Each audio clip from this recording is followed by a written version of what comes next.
все, кто хотели, пришли. Рады видеть вас после кофе-паузы. You know, I would encourage you to be informal when you want more coffee. Just hop up and go back and grab some.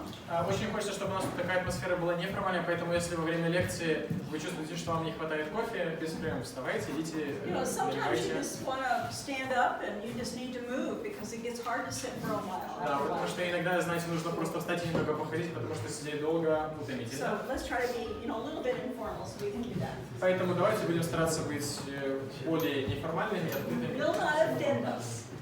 Да, это нас не обидит. Okay, as we continue, the trauma wall is something that I think is very important for us to understand with teenagers. И вот что, говоря о травме, о стене травмы, есть пару моментов, которые нужно знать и о подростках. Many of the teenagers we work with have built a shell around themselves. Очень многие подростки, с которыми мы работаем, выстраивают вокруг себя такую раковину. And that's happened through a course of different kinds of experiences that they've gone through. И это происходит через многие переживания, с которыми дети сталкивались. Disappointments, Разочарование, and as well, maybe times where they've tried to trust, but then they felt that that trust has been violated by an adult. а также ситуации, когда, возможно, они пытались кому-то довериться, но их доверием злоупотребили. One of the things that we see is that when a child experiences trauma and the primary caregiver has not protected the child, is that the child begins to see things in a global nature, like all adults can't be trusted. Также мы видим, что если было какое-то травматическое переживание у ребенка, а взрослый не защитил ребенка и не оказал ему поддержки, то тогда очень часто ребенок начинает воспринимать травму как что-то глобальное, универсальное, что затрагивает всех. And what happens often, the impact of that trauma on that child really begins to be that shell that is being developed around them. И в таком случае очень часто получается, что травма, которой подвергся этот ребенок, становится той самой раковиной, которой ребенок закрывается от внешнего мира. And you remember from when we were together before and we looked at the cycle of need. И помните, в прошлый раз мы говорили о круге потребностей. That all children have needs. У всех детей есть потребности, нужды. And those needs often get expressed in their behavior. И что нужды, как правило, потребности высказываются посредством поведения. And when the adult responds is to meet the need. When this adult responds and meets the need. И когда реакция взрослого человека отвечает потребности или нужде ребенка, How does the child feel? как чувствует себя ребенок? Yes, child feels relaxed. Да, он расслабляется. And when the child feels relaxed, they begin to trust. They begin to feel satisfied. Когда ребенок начинает чувствовать себя расслабленным, комфортным, он начинает доверять, So, приходит удовлетворенность.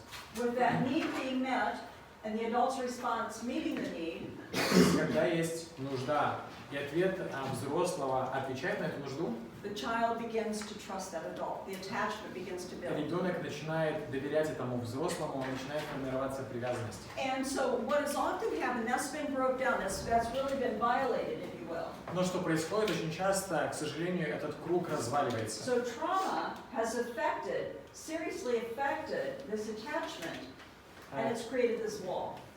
Травма серьезно влияет на этот круг, и возникает следующая стена. And what we see it in is we see it in three very separate domains. И в чем мы это можем видеть? В трех разных сферах. We see it in the child's ability and willingness to attach. Это отражается на детской способности и желанию иметь привязанность. We see it in the child's ability to self-regulate. Это также влияет на способность ребенка к саморегуляции. And we see it in the teens' understanding of their own competence, feeling good about themselves and feeling competent. И также это влияет на то, как ребенок воспринимает свои способности или компетенцию, насколько он может с ним справляться. I've listed them over here because we want to pay attention to these in our time together looking at teens. Я записала их сюда, потому что нам придется к ним часто возвращаться, говоря о ребенках. So those are our three goals. If we have three main goals, Есть, мы говорили о 3 самых значимых целях, и вот они. is to help our families look at how do you build attachment, Помочь семьям понять, как можно выстроить эту привязанность. help youth with self-regulation, Помогать молодым людям приходить к саморегуляции. and to feel competent. in what they're И помогать им ощущать свою компетентность в том, чем они занимаются. All right, so attachment, self-regulation, and competence. То есть привязанность, самоконтроль и компетенция. Any questions about those three areas? Есть ли вопросы по этим 3 сферам? Very important. Thinking about a youth right now, I want you to think about a youth that you work with. Think about a teenager. Я хочу попросить вас сейчас представить подростка, из тех, с кем вы работаете или работали. Everybody got one in mind? Есть один конкретный подросток, вы представили себе, да? So think first of all about attachment. Who's that teen attaching to? And are there attachment issues with the teen? Прежде всего подумайте о привязанности. Есть ли кто-то, кому этот ребенок привязан, и можете ли вы сказать, что есть какие-то проблемы в сфере привязанности у ребенка? With the teen that you have in mind, how many of your teens have attachment issues? Каждый из вас имеет в виду кого-то ребенка. Поднимите, пожалуйста, руки те, у кого представленного ребенка есть проблемы с привязанностью. Okay. Several of you have attachment Есть issues. таких есть, да. With the teen that you have in mind, how many of them have regulation issues and to self-regulate emotions and behaviors? Дети, вот ребенок, которого вы представили, у кого из них, подумайте про вашего, есть ли у него проблемы с самоконтролем, регулированием и управлением своим поведением и эмоциями? And how many of them, if you would talk to the teen, would not feel very competent? И кто из них, если вы начнете разговаривать, будет очевидно, что ребенок не очень уверенно себя чувствует, он не чувствует своей компетентности. Yeah. So those three areas are areas that our families are struggling with all the time. И это те 3 сферы, с которыми постоянно приходится бороться нашим семьям. My teen doesn't talk to me. Мой ребенок со мной не разговаривает. They are having highs and lows. They just explode without any reason. Их настроение постоянно скачет. Они то очень ободрены, то они в каком-то паническом They don't настроении. try very hard. Они никогда не They don't стараются. think they can do it.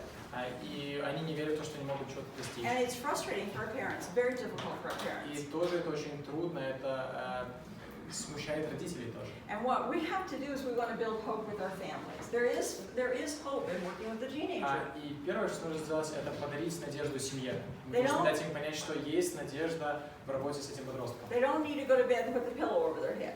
There's other things they can do. Да, и не обязательно, закрыть себя, накрыться подушкой, это и не единственное, что семья может сделать. Yeah. So we're gonna stand up, be brave, and we're gonna walk in on working with this child. Да, мы должны сами встать и вдохновить эту семью работать с ребенком. Okay, we're gonna step into the child's story. То есть мы входим в эту историю ребенка. Okay, in doing that, I'm gonna turn over to Lynn for some do's and don'ts. И сейчас я передам слово Лину. And then we're gonna look at Peter. Он расскажет нам немного о том, что нужно делать и чего не нужно делать на примере Пети. Okay. Okay. You're all set.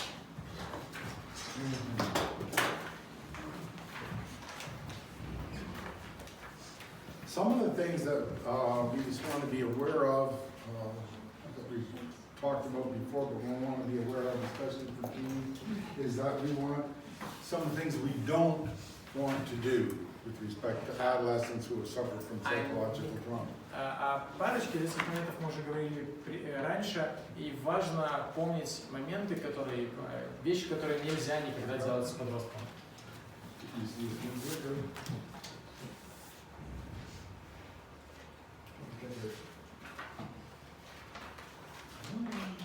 There you go. Что никогда нельзя делать? We have a new clicker. Мы Just снова- trying to figure out how it works. Мы учимся им работать. First is that with respect to teenagers, especially, we don't want to yell at them and we don't want to threaten them. То есть, прежде всего, не надо кричать на подростка и не надо пытаться его запугать. That's one of the things when I first began teaching, and that was a long time ago. Знаете, когда я только начал работать с детьми и преподавать, а это, поверьте мне, было очень давно. and that's one of the pieces of advice I've never forgotten. Есть один совет, который я никогда не забуду. And that was, don't ever threaten your students or a child unless you're prepared to carry that out. И совет был в том, что никогда не угрожайте ребенку или подростку в случае, если вы не собираетесь исполнять свои угрозы. If you don't stop doing that, I'm going to ground you for a year. Если ты будешь так делать, я оставлю тебя после уроков на целый год. You know what's going to happen, immediately you're going to be challenged. Знаете, что произойдет в следующий же момент? Вам сразу бросят вызов. Typical of a child who has suffered trauma. Естественная реакция для ребенка, пережившего травму. Go ahead. Ну давай, Ground me for a year. I don't care. давай, оставь меня после уроков на протяжении года. So Мне don't do it. наплевать. Не делайте так. Just don't make the threat in the first place. Никогда, во-первых, Really important. You lose. не угрожайте, хотя бы потому, что вы почти всегда проиграете. And the second thing is, we talked in Module 1 about body space, about the distance between you and a child who has suffered from psychological trauma. Также мы говорили в первом модуле о личном пространстве, пространстве, которое ребенок, переживший травму, считает своим, и вторжение в которое очень некомфортно для него. And basically what we said is, don't get in their space unless you're invited. Too close. И первое, что мы говорим, не входите в пространство, личное пространство ребенка, пока вас туда не пригласят. Even a touch Даже прикосновение can really trigger them может очень напрячь их, without their permission. закрыть их, если там прикосновение было без разрешения. We have a young girl that's in one of our homes in Kyrgyzstan. Есть девочка в одном из домов семейного типа в Киргизстане, Her name's Jenya. ее зовут Женя. And she suffered a lot of trauma in her life. У нее было очень много травматического опыта, And I've known her for years. и мы с ней знакомы много-много лет. But I also know that if I'm coming up to her, even though I haven't seen her in a long time, is it okay if I give you a hug? So you should ask. Is it okay? Ага. if И I... я знаю, что как бы долго мы не виделись, прежде чем обнять ее, мне нужно спросить, а можно я тебя обниму? The catch is, not that she doesn't want to give me a hug, but she doesn't want to be surprised. Дело в том, проблема не в том, что она не хочет, чтобы я ее обнял. Она просто не хочет, чтобы это было неожиданно, чтобы это было, типа, If I сюрприз. surprise her with a touch when she's not watching, she'll jump back. То есть, если это будет неожиданно, даже просто прикосновение, она сразу напрягается и, And sometimes she'll say, oh, that hurt. Иногда она говорит, мне больно от этого. But it was just a soft touch. Но это было просто, мягкое прикосновение. But she didn't see it coming, it startled her. Но она не знала, она не видела этого приближения, да, прикосновения, и поэтому ее очень напугало. Completely different. If she sees it coming, she's understanding, yes, she'll give me a big hug. И No problem. совершенно другая реакция у нее, когда она видит, что там к ней идет движение, да, она тогда открывается, она рада объятию. The important thing to understand is not to startle them, especially teenagers. И очень важно не влазить в это пространство, особенно в случае с подростками.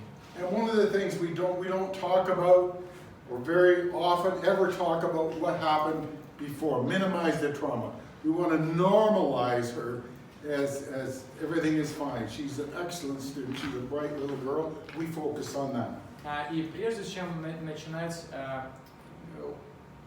уменьшать, да, минимализировать травму, вначале мы должны ее нейтрализовать, то есть убрать раздражители, которые возвращают меня. И мы фокусируемся на том, что она замечательный ученик, она очень способна, у нее много чего получается.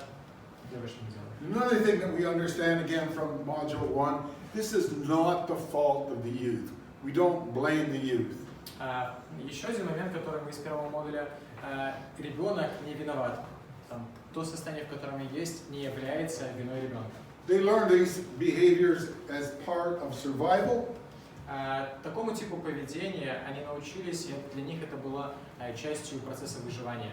Those behaviors were imprinted on the brain, as you remember from Module 1, Эти типы поведения, они отпечатаны у них в мозгу, как мы знаем из первого модуля. and we want to encourage stronger connections in a positive way.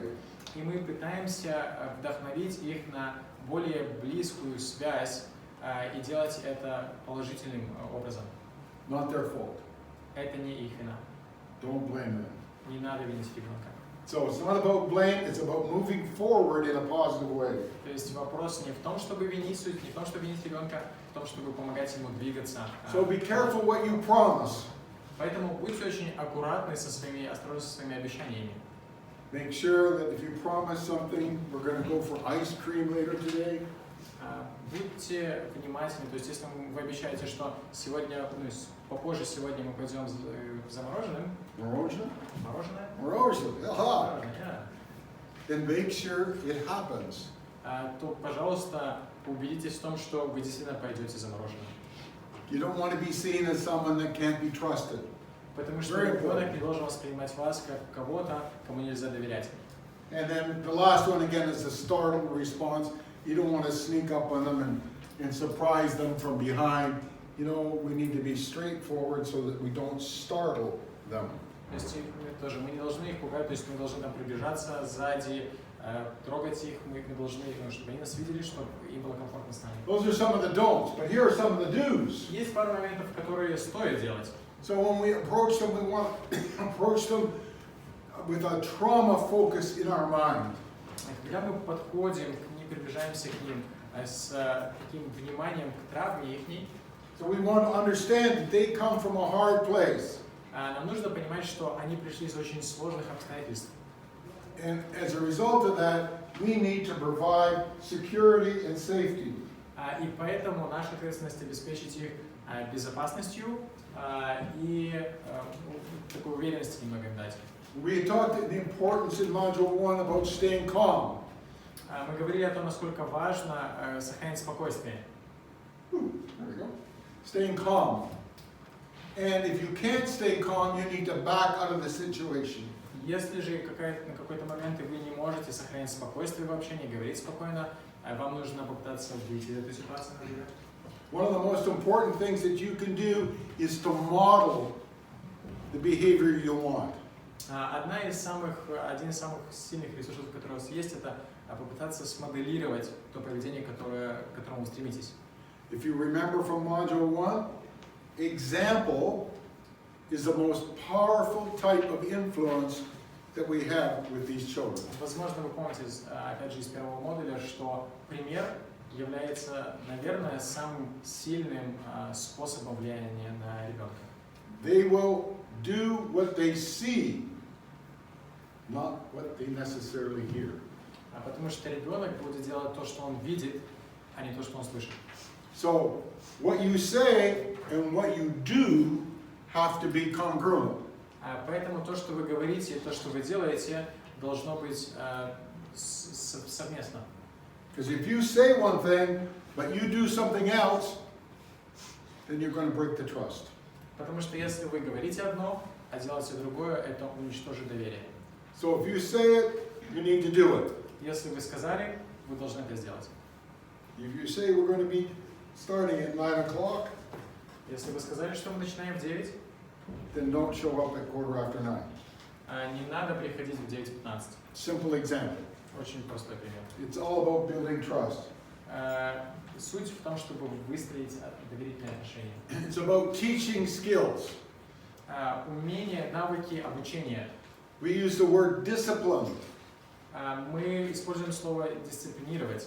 The word discipline means to teach. Дисциплинировать значит обучать, учить. That's all about teaching behaviors that cause neurons to fire together. Суть в том, чтобы научить поведению, которое сдерживает эту войну нейронов. Remember what we told you in Module 1? Помните, опять же, в первом модуле было? Neurons that fire together do what?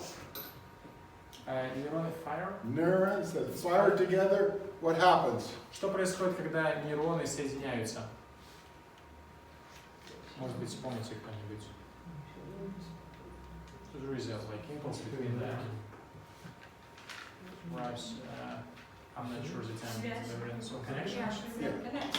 Да. Connect. Да, Near the связь. fire together, wire together, connect. Да, то есть они соединяются вместе, они, да, связь происходит. And that connection is building a stronger circuit for behavior.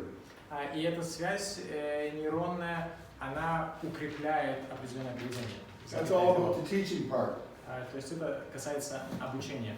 We're always increasing self-esteem, speaking positively. Также мы постоянно повышаем самооценку ребенка. Мы говорим ему хорошее. Up here we're going to be talking about there. Wow, pretty cool. Focus on the moment. Также мы всегда пытаемся сосредоточиться на моменте этом. Remember, a child that suffered from psychological trauma, it's about survival, it's about getting through today.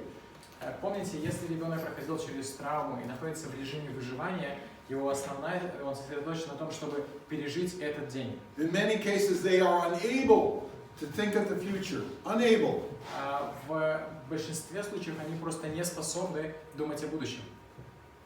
Remember, sometimes we look at it and say unwilling, but that's not true. We Вот, saw from the brain connection, unable. Очень часто мы смотрим на такое поведение, мы говорим, он не хочет. На самом деле он не может из-за того, что происходит в его мозгу. They can't make that connection between what they're doing now and what will happen next week. It just doesn't, Они it's not there. просто не способны в определенный этап выстроить связь, которая есть между тем, что он делает сейчас, и тем, что будет через неделю. So to help them, we need to focus on what's happening now. Поэтому, чтобы помочь ребенку, мы должны сосредоточиться полностью на том, что происходит конкретно сейчас. We're going to offer support. Мы предлагаем ребенку поддержку. If it's doing something difficult, let's do this together. I'll help. Если это что-то сложное, что тебе трудно сделать, давай попытаемся сделать это вместе. We're going to do it with empathy, Мы будем это делать с сопереживанием, с эмпатией, understanding where they are. пытаясь понять, в каком состоянии находится ребенок. We're going to create a great example. Мы будем пытаться дать хороший пример. And then participation, again, we're going to help. We're going to do it with me. Let me help you. И опять же мы будем вовлекаться, мы будем соучаствовать. Давай я помогу тебе, давай сделаем это Together. вместе. And then we're going to, again, the startle response is so important. И опять же правильная реакция очень важная, осторожность, чтобы не испугать ребенка. Okay, we got it? Поняли, да? Восприняли информацию. Okay, we're going to put you to work. А сейчас пришло ваше время потрудиться. You've been just snoozing for a while. Да, сейчас немного переключимся. Time to get to work. Peter, part 1. История про Петю, первая часть. You're going to find it, Peter, part 1, on page 7 7. страница. История про Питера, Петра или Петю. You can work as a partner, you can work as a team, you don't have to do this alone. Вы можете Let's объединиться. create groups, Lynn. Let's create some groups. Да, давайте в группу вас объединим. You want to Just maybe 3 groups. Давайте 3 группы. We've got kind of a difficult little switch here, but we're okay here, here, and here, and Как сказать? one. Sasha, do you want to move back, or what do you want? Саша, может вас Well, кому-нибудь no, I отдать? think it will be You're lost up here, Ты too. пойдешь сюда? Yeah. У вас Диана и Настя, да. Настя, ты сюда пойдешь? Какая разница? Okay. So what groups do we have then? We have a group one over here. Timeline for Peter from what information we've got there. Помните, мы занимались этим уже на предыдущих занятиях, мы выстраивали историю жизни и травмы Питера, да, помещая травматические события на временную шкалу. We're not going to do that at the moment because we're going to push ahead a little bit. Сейчас мы этого делать не будем. I want you to look at page 5. Попрошу вас открыть 5-ю страницу. Page 5 gives you a whole list of typical impacts of complex developmental trauma on the life of a child. There's a whole list of them there. На 5-й странице вы найдете длинный список того, как травматический опыт может влиять на жизнь ребенка. Now, keeping that list in mind in your group, I want you to move to Peter part 2. И сейчас, помня об этом списке, which is on the next page. хочу попросить вас поработать, сделать вторую работу со второй частью истории о Питере. What you've got there is Peter's history in foster care. То есть история Питера в приемной семье. So I want you to go through that history that he's got in foster care and that list on page 5.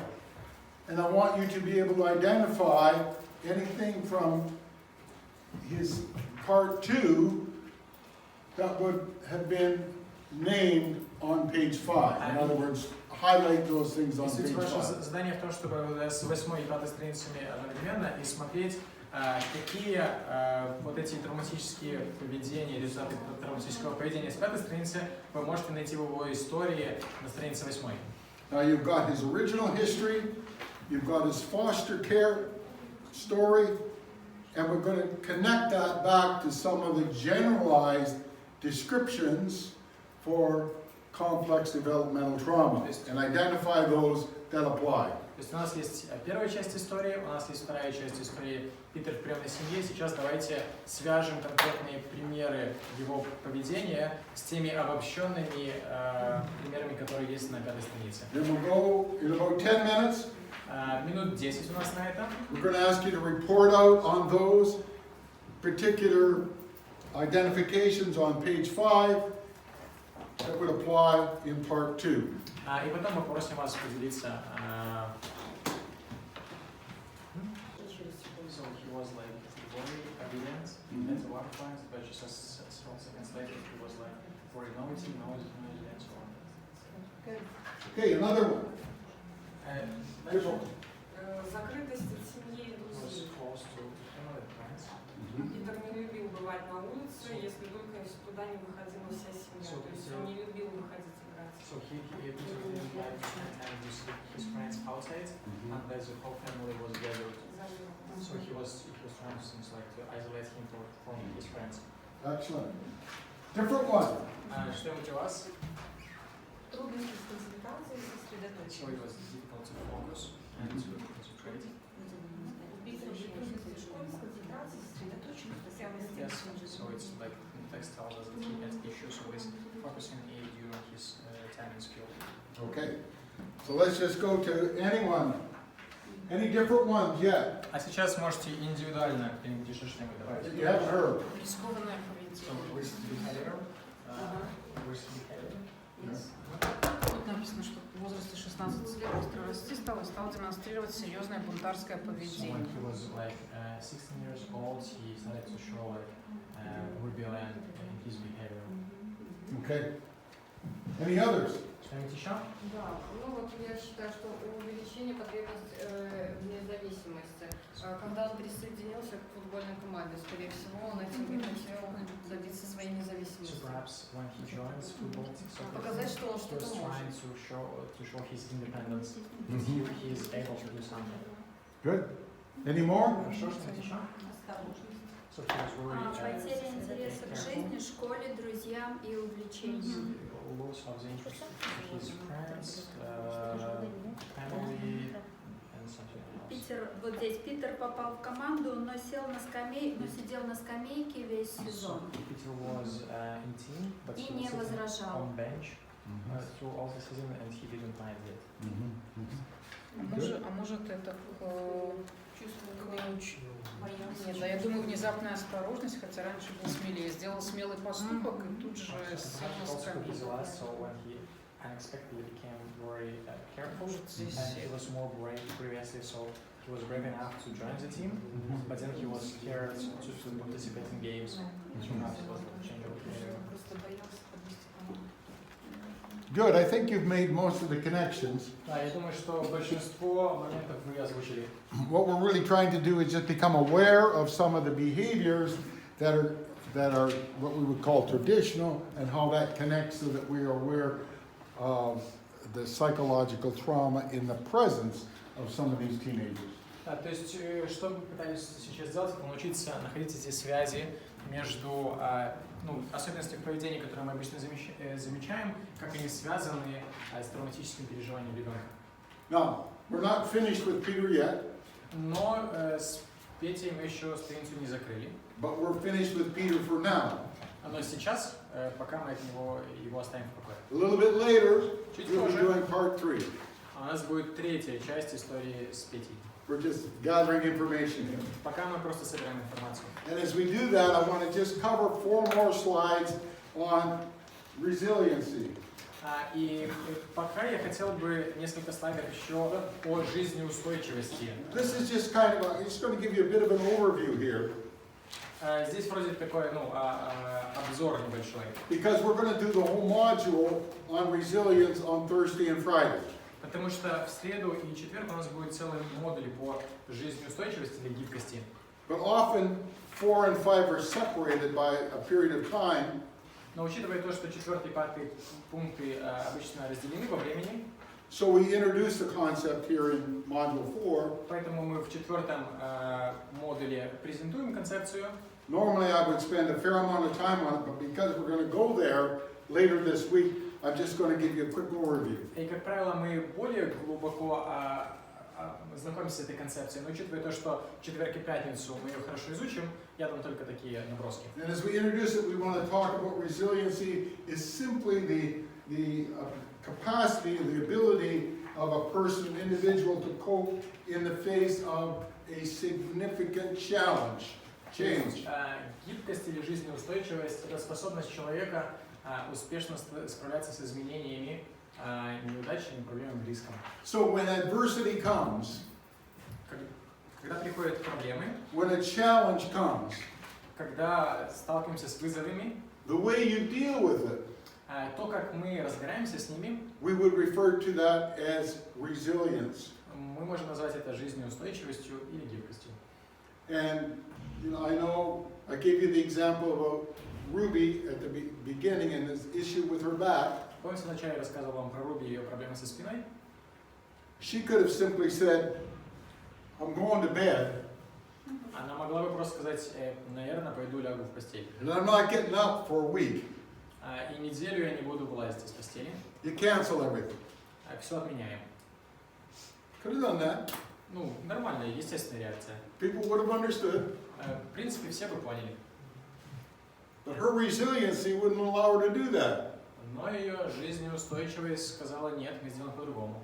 So she said to me, you have to carry my suitcase, Поэтому она сказала мне, ты будешь нести мой чемодан, you have to carry my computer bag, ты будешь нести мой... you have to carry your own computer bag, you have to carry your own Ты будешь suitcase, нести свою сумку с ноутбуком и свой чемодан. and all hobble along, but I'm going.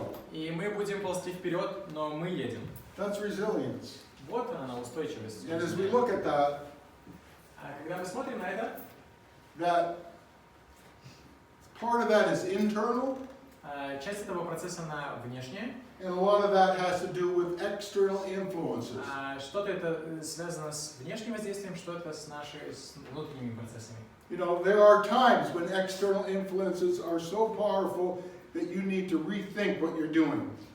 Временами внешнее воздействие настолько сильное бывает, что приходится переосмысливать, что мы делаем, как мы реагируем. But if you have a strong internal resilience, you'll find a way around it. Но если у нас высокая способность внутренняя к этой устойчивости, мы всегда найдем какой-то путь, сможем пробраться между этими внешними вызовами. And part of that has to do with what we call protective factors. И часть этого процесса то, что мы называем защитные факторы. Those are your characteristics and qualities that some people have that will assist in dealing with that adversity.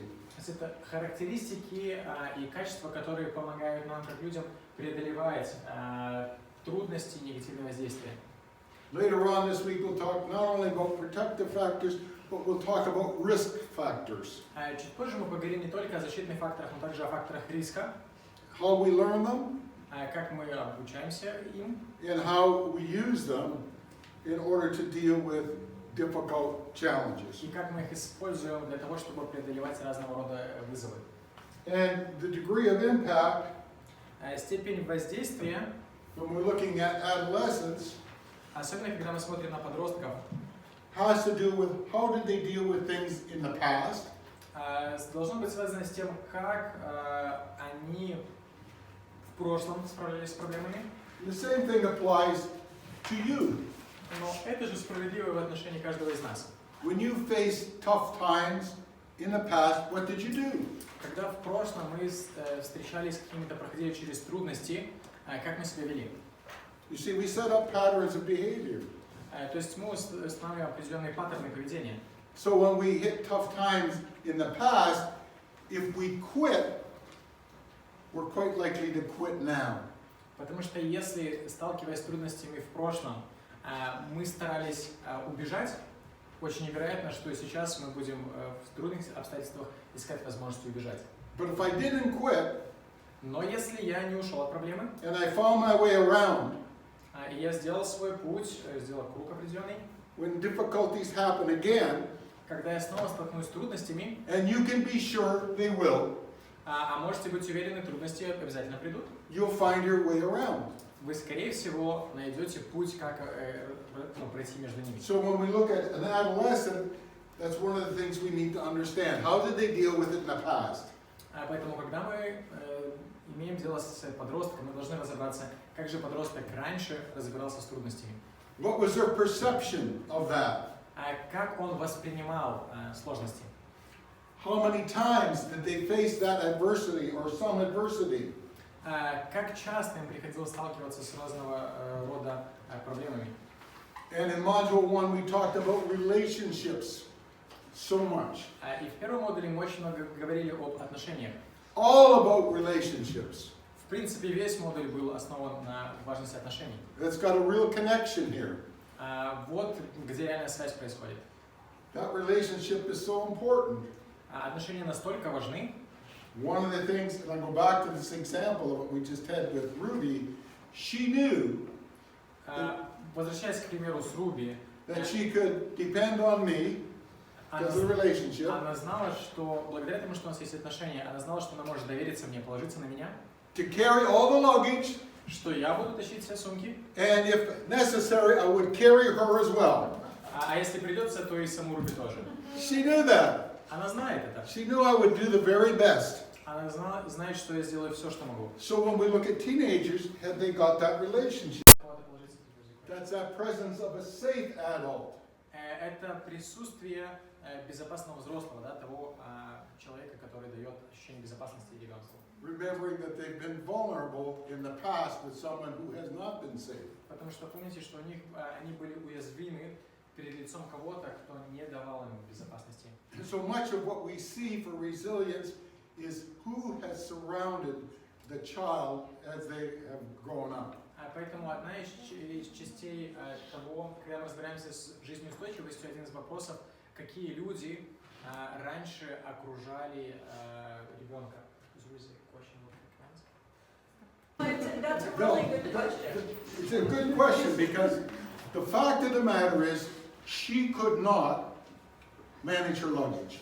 Очень хороший вопрос, потому что по факту она бы сама не смогла вести багаж. And it was virtually impossible for her to get out of a chair. Yeah. И по сути даже практически она не смогла бы выбраться из кресла сама. It was the getting up and down, which was so difficult. То есть основная проблема была это встать из кресла и сесть в него. When she was down, it was okay, and when she was up, but to try to get up, it was like her back was frozen. То есть, когда она сидела в кресле, все было нормально, когда она стояла, Well, все let было me ask нормально, you. но изменение позиции, вот это было. If I wasn't there to help to do that, what would you have done? Поэтому вопрос, Руби, что бы ты делала, если бы меня не было рядом? When we look at resilience, go back to the internal characteristic of your young person. Когда мы говорим об устойчивости, говоря о внутренних качествах вашего подростка, So what one would do, internal characteristic, is they would begin to ask themselves, what do I need to do to make this work? внутренние характеристики — это когда ребенок начинает спрашивать себя, что я должен сделать, чтобы справиться с этим. And my internal resilience, and like yours, would be very high. I have a high internal resilience. И у меня, как думаю, большинство из вас, довольно высокий уровень вот этой внутренней устойчивости. So I would have said, can I get somebody to carry my luggage at the airport? Я бы начала задаваться вопросами, могу ли я в аэропорту найти кого-то, кто бы мог мне подвезти сумки? Can I make sure that when I get to the airport, there'll be somebody there, or can I have somebody, will there be some? how can I work through that? Will it be possible? То есть я начну думать, если я приеду в аэропорт, кто мне сможет помочь? То есть как я могу пройти через эту ситуацию? And the truth of the matter is, our internal resilience goes through that process of thinking, how am I going to do this? How am I going to work it out? И по сути получается, что наша внутренняя устойчивость, она помогает, она гонит нас по этому кругу, когда мы задаем себе вопросы, как я могу справиться с этим, что я могу для этого сделать, что я могу попробовать. And if we can find a solution, we'll use that solution. И если мы находим решение, мы пытаемся использовать And это believe решение. me, I would have found a solution. И поверьте мне, я бы решение нашла. I don't know what it would have been, but I would have found one. Я не знаю, что бы это именно было, но я нашла бы вариант. You are very Хотела strong услышать woman. другой ответ. Perhaps Lily was hoping for a different answer, you know? You are very strong woman. Thank you. Yes, oh, thank you very much. Let's look at with kids though, with our children. Our kids don't have sometimes that success growing up with making decisions about problems. Но нужно помнить, да, когда мы говорим о детях, что у детей часто нет этого ощущения успеха, когда они сталкивались с проблемой, и они ее преодолевали, у них есть какая-то So, история. where did my resilience come from? Where did your resilience come from? Из чего произрастает моя устойчивость или ваша устойчивость? From my parents, От наших родителей. being the oldest of 7 children, I had to learn to problem solve. Я была старше 7 детей, то есть мне было необходимо учиться решать проблемы. So those advantages for all of us brought us to where we are today. You are resilient or you wouldn't be here today. То есть вот эти все моменты, они привели нас к тому уровню устойчивости, который у нас есть сейчас. И если бы ее у вас не было, вряд ли вы были бы сегодня здесь. You're well educated, У вас хорошее образование, you have good jobs, у вас хорошая работа. you're able to get here to a training and make all kinds of arrangements. Таким образом, чтобы приехать сюда, That's huge resilience. это многое говорит о вашей способности к And we устойчивости. all know adults that couldn't have done what you've done. И мы все знаем, что есть взрослые люди, которые не справились бы, не смогли сделать то, что сделал каждый To из get вас. on a train by yourself or a marshuka by yourself. Добраться до поезда, маршрутки самостоятельно. There we know adults that couldn't have done that. Есть взрослые люди, которые к этому не способны. So why could you? А почему вы смогли? Because you're resilient. Потому что у Your вас есть internal устойчивость characteristics. и есть определенные внутренние качества. And so if you had been me, Поэтому на моем месте, если бы вы были, some of you might have decided that would have been better to stay home and take care of your back.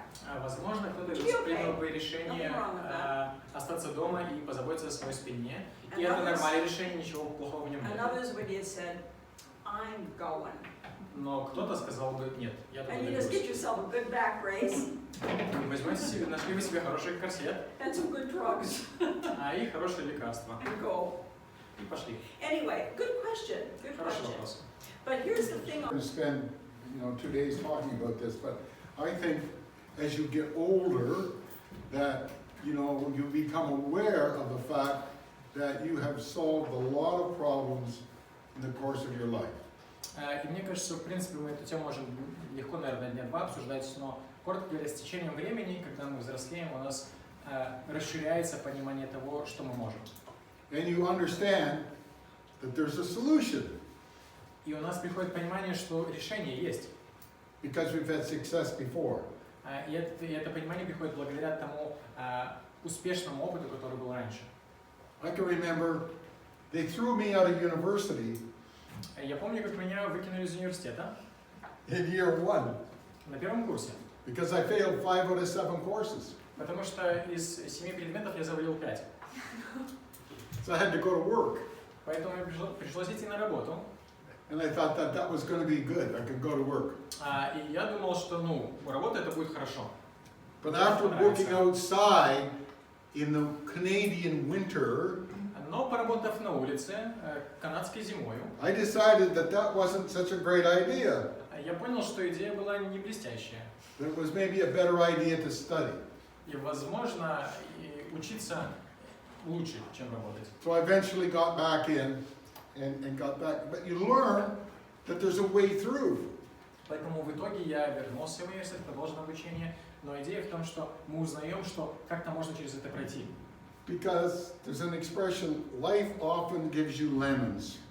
Потому что жизнь говорит, что есть высказывание, жизнь постоянно подкидывает нам лимоны. So we need to figure out how to make lemonade. Поэтому нам нужно учиться, как готовить лимонад. And we need to help our children learn how to make lemonade. И нам также нужно научить наших детей, как приготовить из лимонов жизненный Because лимонад. life can really dish out some tough things. Потому что иногда жизнь подкидывает очень сложные задачи. So, okay, we fold them up here.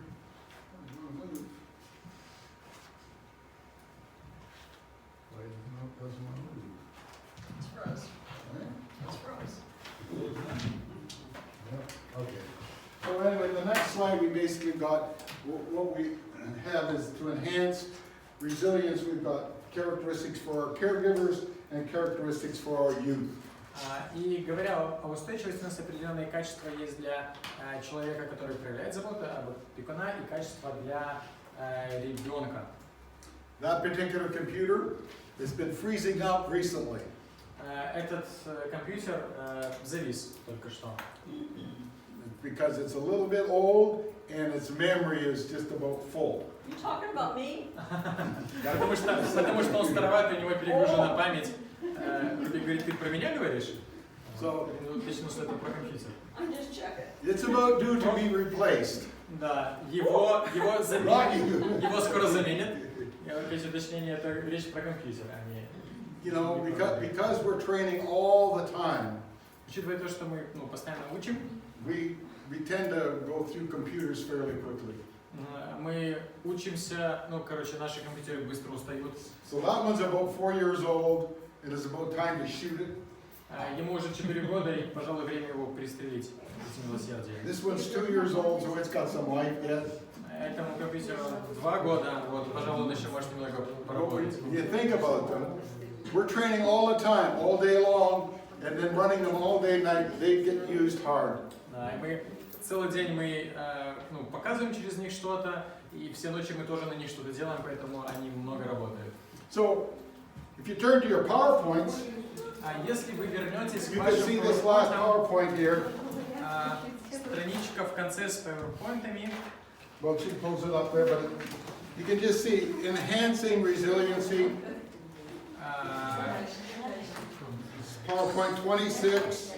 как развивать, 26-й слайд, развивать жизнеустойчивость. 26. Это вот на гибкости здесь. Back the other one. You see it? There's 25, 26. Okay. Okay. 26-й слайд. Вот. Yeah. So you can see there under caregivers, there's a number of different characteristics. Oh, we're not. Есть определенное качество, вот они, в принципе, уже и на слайде есть, на экране. And for the youth, there's a number there. So as parents, we want to watch and make sure and see how the child reacts to adverse conditions. Как взрослым нам нужно наблюдать за тем, как ребенок реагирует на проблемные обстоятельства. We need to help regulate emotions with respect to an adverse situation. You know, when a child gets extremely upset or frustrated. Нам нужно научиться давать детям, учить их в разных ситуациях справляться с эмоциями. One of the things we mentioned in Module 1 is to establish routines. They do better within established schedules. They like that. That's something that's predictable. Также мы говорили в первом модуле, что очень важно установить определенную рутину, которая повторяется и которая помогает детям чувствовать себя в безопасности, когда не знают, что You know, делать. and the education has to do with problem solving. А вообще процесс образования связан с решением проблем постоянно. It's one of the things that many youth who have suffered from psychological trauma do not have. They do not have what we would call good problem-solving skills. И факт в том, что очень многие дети, которые сталкиваются с психологической травмой, к сожалению, у них нет того, что мы могли бы назвать хорошими навыками разрешения проблем. They've solved their problems many times in the past. What we would call bad behaviors. Они очень много решали проблем в продолжении своей жизни, но решали они это, используя то, что мы бы назвали плохим поведением. Maybe by lying, Возможно, они врали, or maybe by stealing, или они крали, or cheating, whatever. или обманывали. That's what they've developed for problem-solving skills.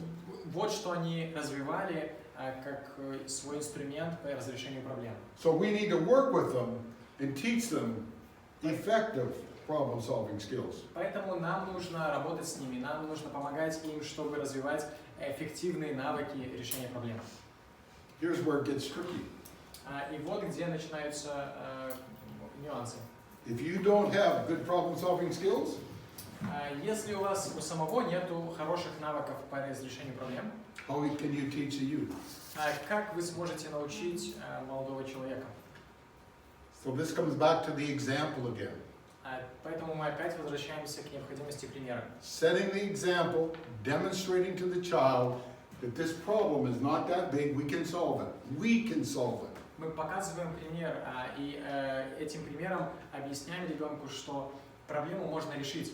Она решаема, и вот как она решается. Being clear with the youth, I don't expect you to solve it. Мы должны ясно дать понять ребенку, подростку, я не ожидаю, что ты решишь эту проблему, But I do expect that we can solve it. я ожидаю, что мы вместе решим эту проблему. I'm here to help you. Я рядом с тобой, чтобы We'll помочь do тебе. this together. Мы сделаем это вместе. And we're going to figure it out, whatever it is.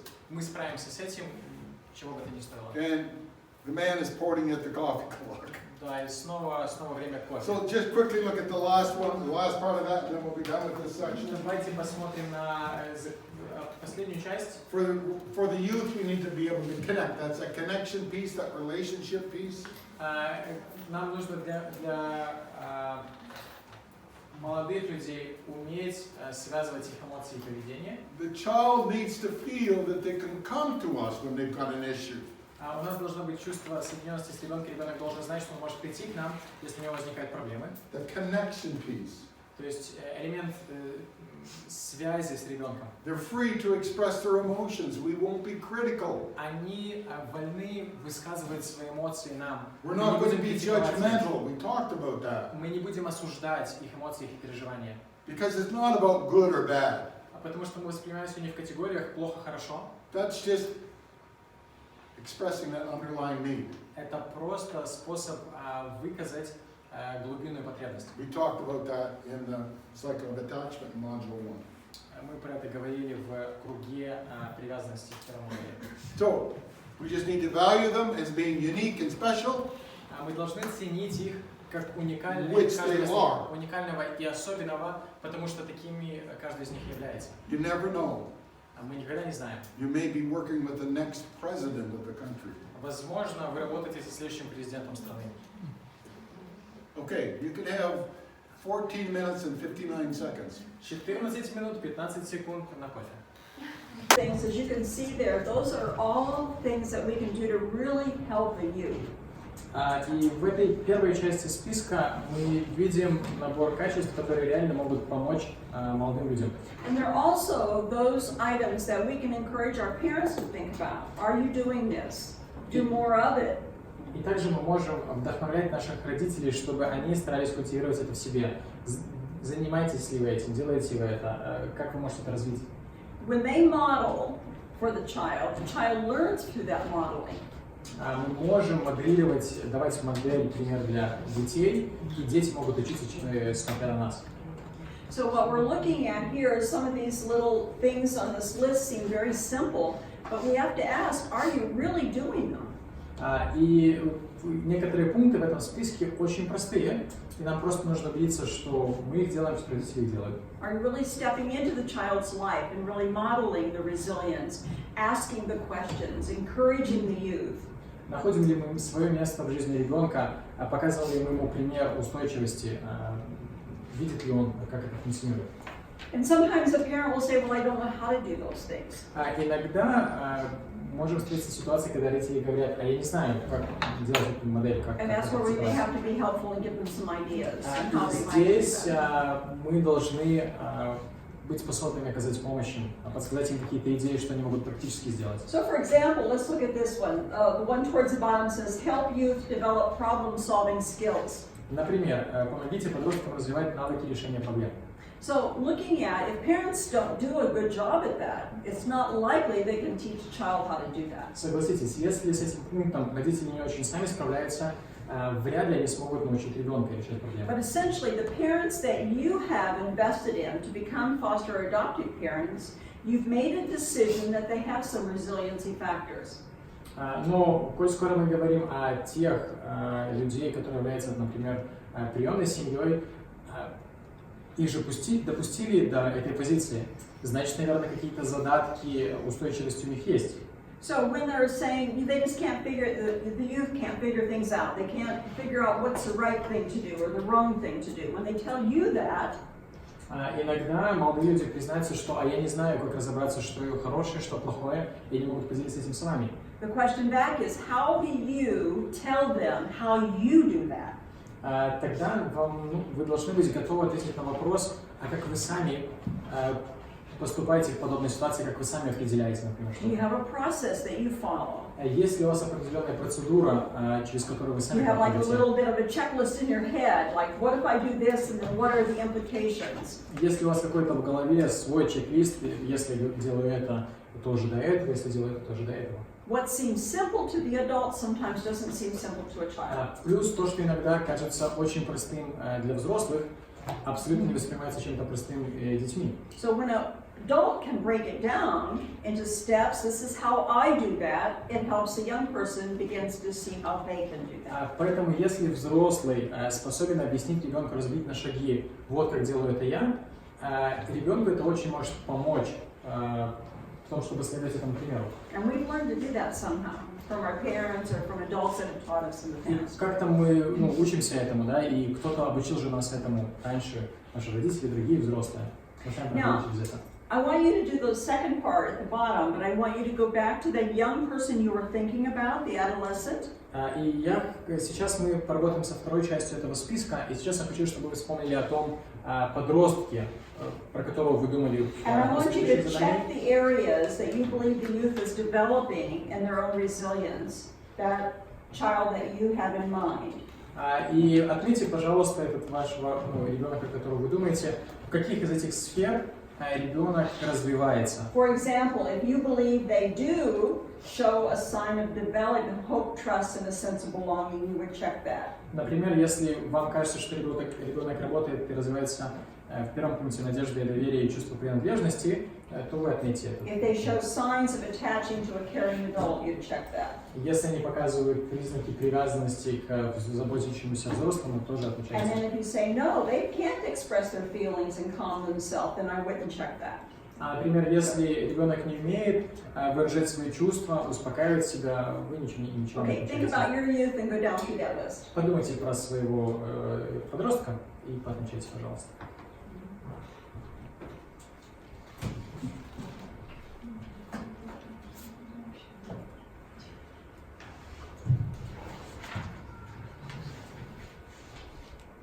That you were in this room were thinking about, you probably couldn't check a lot of those. Would that be the case with some of you? Допускаю, что в случае кого-то из ваших подростков, про которых вы думаете, не так уж много вам приходится отмечать здесь. You finding that you didn't check them? Yeah. Because many of the kids, remember, have gone through those adverse experiences. Потому что многие дети помнят, как они проходили через болезненный опыт. And even though they're adolescents, they're operating out of that trauma. И даже, может быть, где-то понимают, что, будучи подростками, они действуют под влиянием этой травмы. And we want to help our parents understand that. И нам нужно помочь родителям осознать это. This is what we'd like to see.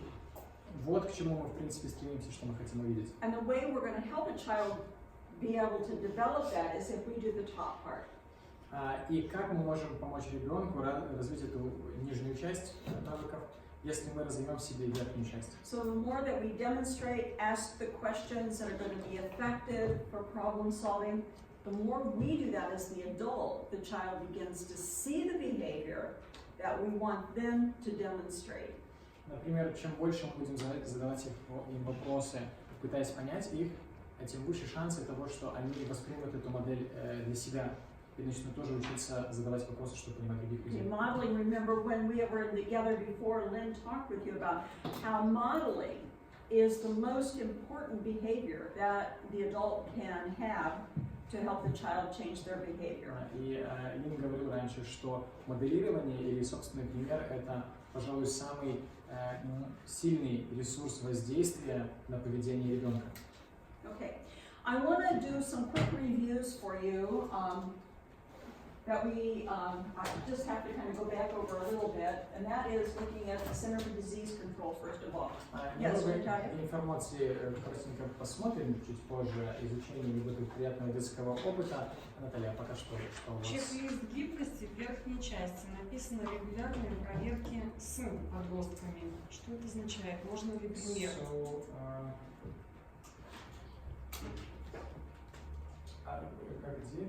Окей, so Спасибо, regular, Девушка. we check-ins with your use, what in the base? Essentially, a good question, thank you, Natalia. It's asking your young person, how are you doing? Вообще это просто хороший вопрос, это интересоваться, It's just that- как твои дела. It's that informal conversation. То есть, не проверка, наверное, больше сверяться с Something подростками. like as simple as, everything okay today? И людям, может быть. Okay, just that informal check-in. То есть неформальная проверка того, в каком состоянии ребенок находится. Make sense? Any others that are Может быть, confusing еще что-то here тут могут быть вопросы с in переводом. translation?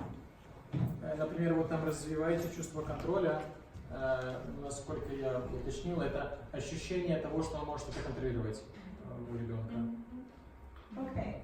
Well, let's quickly go back over some information just to create our foundation again for the study, from the ACE study.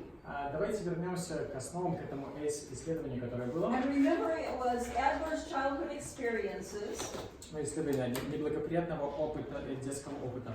and there were two columns.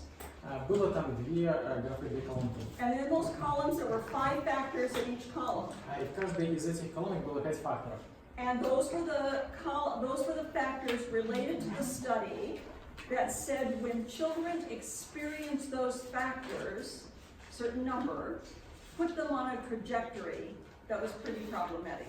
И исследование говорило, что если у ребенка есть определенное количество из этих факторов, то есть если он переживал, сталкивался с ними, то это отправляет его по определенной траектории. So when we look at that, what we see first of all is the first column is the column of abuse and neglect, Первое – это плохое отношение и пренебрежение в отношении ребенка, specifically related to the child. именно в отношении ребенка. And then we have the column that was related to the family. А вторая колонка связана с проблемами в семье. So as we look through that, what we saw on the experience with the child, И когда мы смотрим на них и смотрим на переживания 5 ребенка, factors. 5 факторов. That there was emotional neglect or emotional abuse, Эмоциональное насилие или пренебрежение, that there was neglect, просто physical abuse, пренебрежение, физическое насилие, feeling unloved, ощущение того, что ребенка не любят, and the last one was sexual abuse. и последнее – это сексуальное насилие. And then from the family side, Со стороны семьи that there was a drug or alcohol problem with a family member, проблемы у кого-то из членов семьи, алкогольная зависимость или наркотическая. perhaps a family member was incarcerated, Возможно, члены семьи находятся в тюрьме, тоже фактор риска. that there was a loss such as a death or a divorce in the family or abandonment, Потеря члена семьи в результате смерти, развода или ухода кого-то откуда. mental illness in the family. Человек с ментальным или Domestic душевным заболеванием, а также домашнее насилие. Now, how many factors put the child at the greatest risk? It's the greatest. How many factors? Сколько из этих факторов подвергают ребенку наибольшему When did the риску? child fit? 4 factors, exactly. So, 4 Четыре фактора, factors. 4 любых фактора. Если 4 вместе фактора из любой из этих And колонок, what those factors did is they put the child on the trajectory to early death. и эти любые 4 фактора, если они совпадают, они запускают жизнь ребенка на траекторию, которая в итоге приводит к крайней смертности. So we're looking at 4 or more, and that could be from any area there. То есть left or the right. 4, неважно откуда они, справа, слева смешанные. One from the 4 child, фактора. 3 from the family, Один perhaps, or со vice стороны versa. ребенка, 3 со стороны семьи, и наоборот, неважно. And then, what we understood from the study, this is just a quick review of that study, И что мы знаем из этого исследования, очень поверхностного is сейчас, that very early on, we would see in little children disrupted brain development. That's the neurodevelopment issues we talked about. говоря о очень о младенческом возрасте, у детей часто происходит нарушение в развитии мозга. In school-age children, we saw the social, emotional, cognitive issues. В школьном возрасте мы видим у детей социальные, эмоциональные и познавательные проблемы. Adolescents, those high-risk behaviors. В подростковом возрасте это социально опасное поведение. And young adults, we begin to see issues of disease, mental health disorders, social problems. В молодом возрасте это болезни, социально неприемлемое поведение, Which included suicide, suicidal ideation, что очень часто приводит к суицидальным мыслям, the damage from sexually transmitted infections, к саморазрушению, depression, заболеваниям, передающимся половым путем, etc. депрессии и так And далее. of course, what the study says is all of this is leading to early death. И исследование показывает, что вершиной этой пирамиды как раз становится ранняя смерть. So it goes back and says, okay, then when is the most likely intervention the most successful? Question mark. Тогда возникает вопрос, на каком же этапе лучше, наиболее эффективно оказывается вмешательство. Это вопрос. We start early. Мы про это говорили раньше. And remember what Lynn said? It said the intervention strategies related to trauma are good for any child. И помните о том, о чем Лин говорил? Стратегии по работе, вмешательства по работе с травмой, они хороши всегда. So even if we don't know what happened to the child, the strategies are healthy strategies. Даже если мы не знаем, в чем конкретно проблема у ребенка, эти стратегии все равно не вредят. The earlier we start, the better.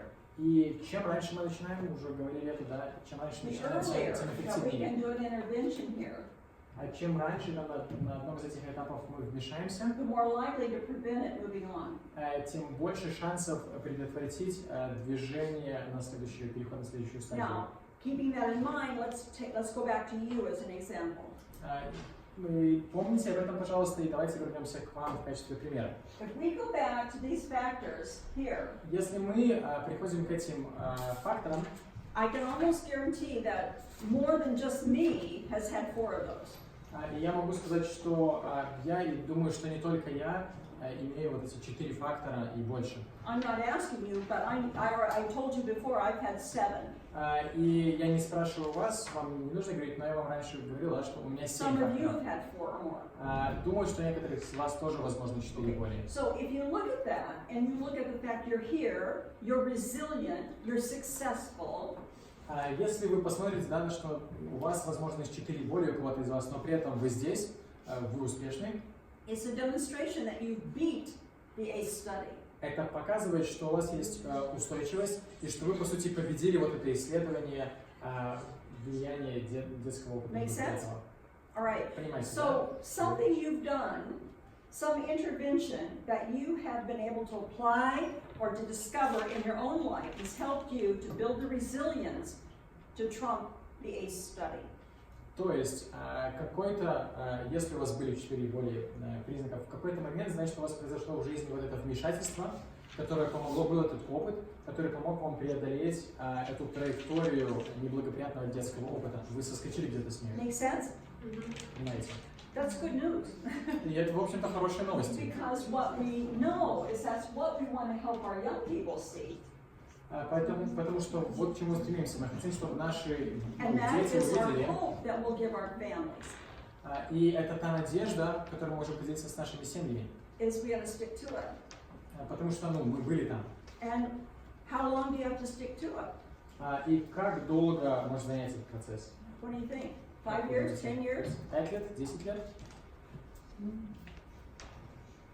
Give me an answer. Что-нибудь скажите. Индивидуально. So it depends. It depends. I like that answer. Хороший ответ. You know what answer I would give you? As long as it takes. А знаете, как я бы ответила, Сколько нужно, да, столько. Всю жизнь мы можем это So преодолевать. it might take all your Yeah, exactly. take all your life. And I think I've shared with you before, our adopted daughter is just now 48, she'll be 49 this year. Я, возможно, делилась с вами нашей приемной дочерью 48 лет. And we just started liking her about 2 years ago. И она начала нам нравиться 2 года назад. And how long does it take? Сколько заняло We времени? adopted her at 11, Мы ее удочерили, когда ей было 11. so it takes as long as it takes. То есть, ну, это займет столько времени, сколько нужно. Yeah, so anyway, all right. So as we continue on then, looking at you just did that one, the impact of trauma and the effect that it has, we have to recognize that we have a great opportunity in helping our families know that the journey is hard, but it's worth it. Мы должны объяснить нашим детям и нашим семьям, что, возможно, движение по этому пути, да, это будет путешествие непростое, но однозначно хорошее, оно стоит того, чтобы пройти его. Okay, I'm going to jump ahead here a little bit. А сейчас мы постараемся немного залезть к вам в голову. And Lynn shared this with you earlier, that the brain is a use-dependent organ. И what the comments? Use-dependent. You use it, it depends on your use. А, Лин уже говорил раньше, что мозг является органом, который сильно зависит от того, как мы его используем. And what we recognize is that the trauma that child has experienced has changed the architecture of the brain. We studied that a lot in the first module. И в первом модуле мы уже смотрели исследования, которые говорят, что травматический опыт физически влияет на мозг и на связь в нем. But when we give the child new experiences, new teaching, that brain is firing new neuron messages. Но когда мы даем ребенку новый опыт, нейроны начинают взаимодействовать по-другому, выстраиваются новые связи. And the neurons that fire together can wire together with depending consistency of that firing. И вначале устанавливается связь, а потом она укрепляется и становится стабильной связь нейронная. Okay, where is this little guy coming from? Dismiss. Some new message. Who knows? Okay, so as we look at the whole issue of brain development, I want to go back and remind you this slide. How many of you remember this slide? Помните кто-нибудь этот слайд? So what we know is through the scans that have occurred, we know that we can see the damage that trauma has done to children's brains. По итогам сканирования мы можем увидеть то, как травма повлияла на мозг ребенка. And we studied this on our first module. И в первом модуле мы говорили об этом очень подробно. And what you see here is you see the brain on the left is from a child who'd been abused.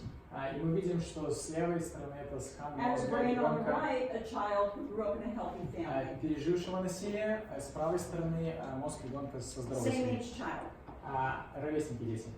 And so what we understand is that where we see the red in these brain scans, И на этом скане красным цветом it demonstrates the activity at that moment of the scan.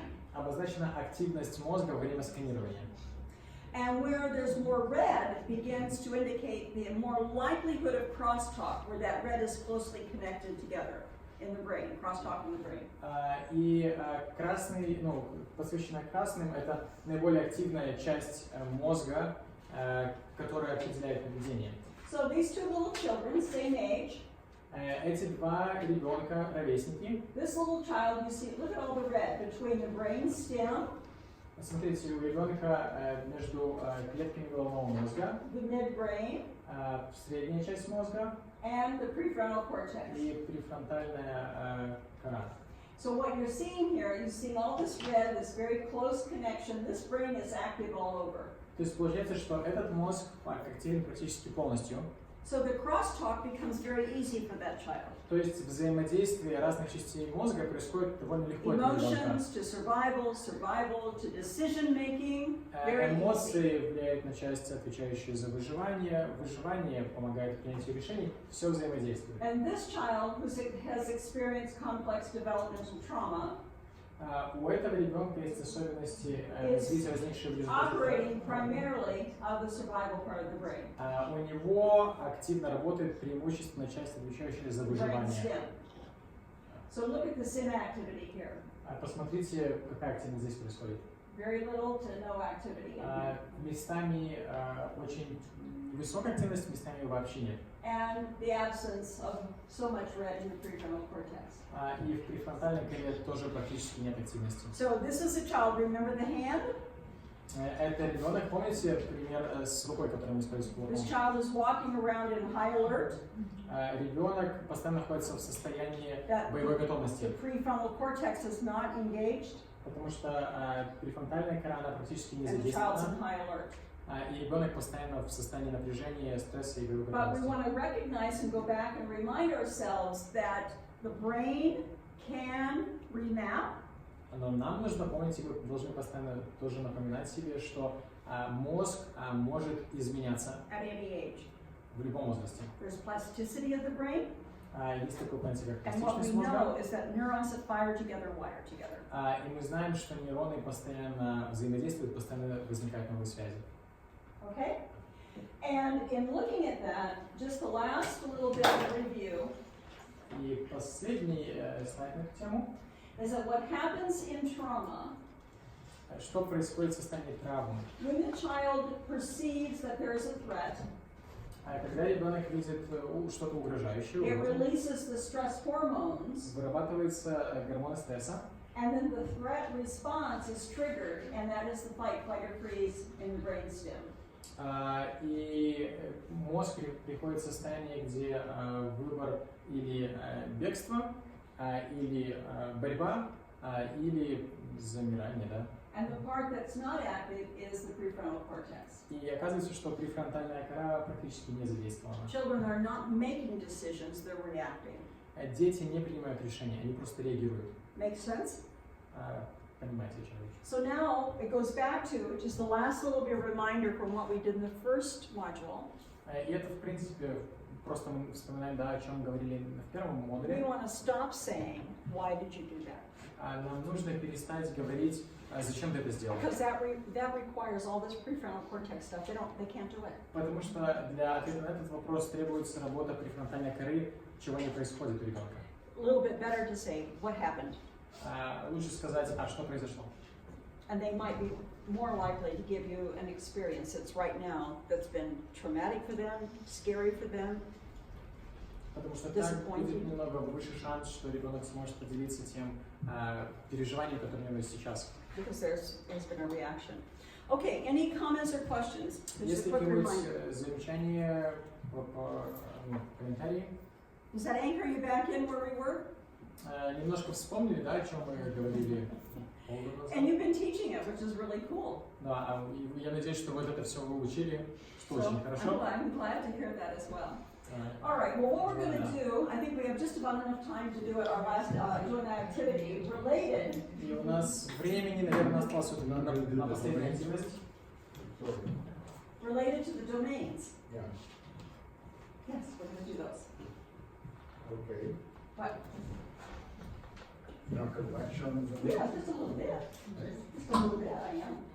So when we look at the 4 domains, and then we're going to do an activity.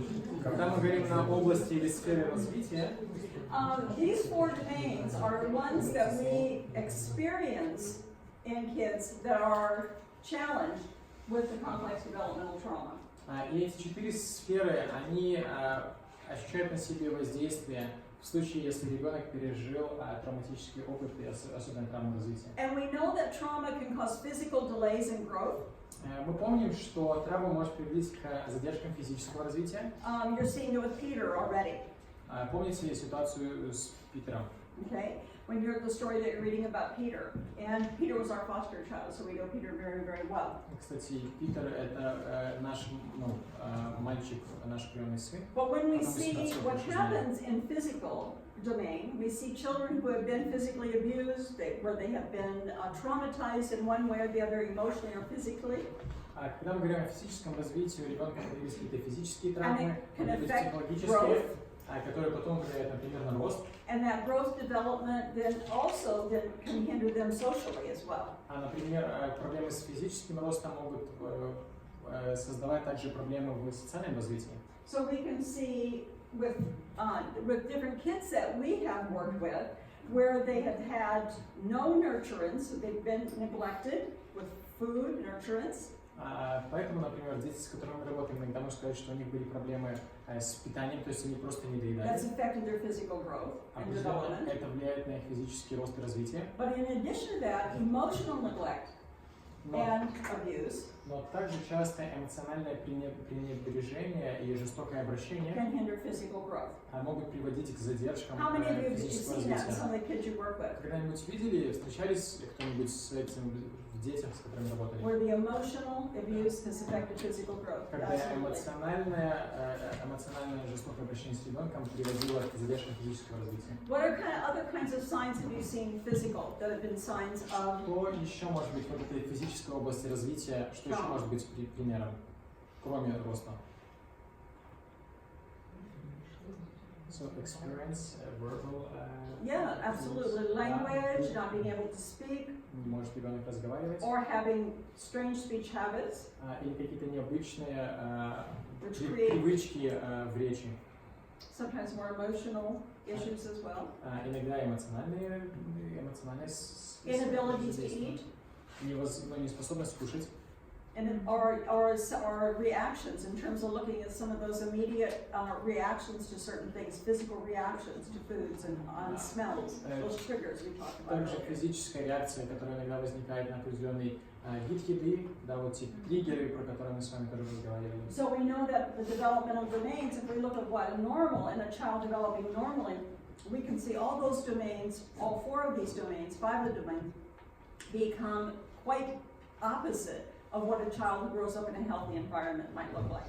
И поэтому очень часто, когда мы смотрим эти 4, а по правде даже 5 сфер развития, ребенок после травмы в каждой из этих сфер отличается не так, развивается не так, как развивается ребенок, который живет в здоровой семье. Cognitive development is interesting because cognitive development is in many ways a little bit hard to assess except in what has been learned. Умственное развитие или познавательное, когнитивное, с ним проблема очень часто его измерить, определить иначе, как через объем знаний. So we can assess it looking at in terms of schoolwork and some of that development, but there's a whole piece inside of how that person feels in terms of wellness, cognitive, feels a sense of control in their lives, which is part of emotional as well. И с одной стороны мы можем смотреть на такой фактор, например, как успеваемость в школе, но и с другой более глубинный уровень, когда мы смотрим, насколько ребенок комфортно ощущает свое такое благополучие, насколько он осознает то, что он знает, что ему хватает того, что он знает, что он что-то контролирует, что он чем-то управляет внутри себя. So cognitive, knowing that what I know, for example, and being confident about that. То есть, например, когнитивное проявление, да, я не только я знаю, что я что-то знаю, и я Knowing уверен в what I этом. don't know, Я осознаю то, что я чего-то не знаю, cognitive. тоже умственное. So it's a little bit far to really assess unless you see it in action with the child. То есть очень сложно оценить этот показатель, пока вы не вступаете в такое глубокое взаимодействие с ребенком. The most concrete way of assessing cognitive is when we start to look at the things that they are tested for in school, looking at the things that they should be able to do in school. Одна из возможностей, когда мы наблюдаем, как дети справляются с тем, что они должны были проходить в школе, то, почему их постоянно проверяют. Somebody give me an example of a cognitive issue that you've seen in an adolescent that's not related to school learning, but something that shows you there's a cognitive issue. Может кто-нибудь поделиться среди тех детей, подростков, с которыми вы работали, какой-нибудь пример особенностей умственного или когнитивного развития, которое не связано со школьной программой? Что-то еще другое вы замечали, да, что проблемы с когнитивной сферой ребенка? Может быть, кто-нибудь что-нибудь вспомнит?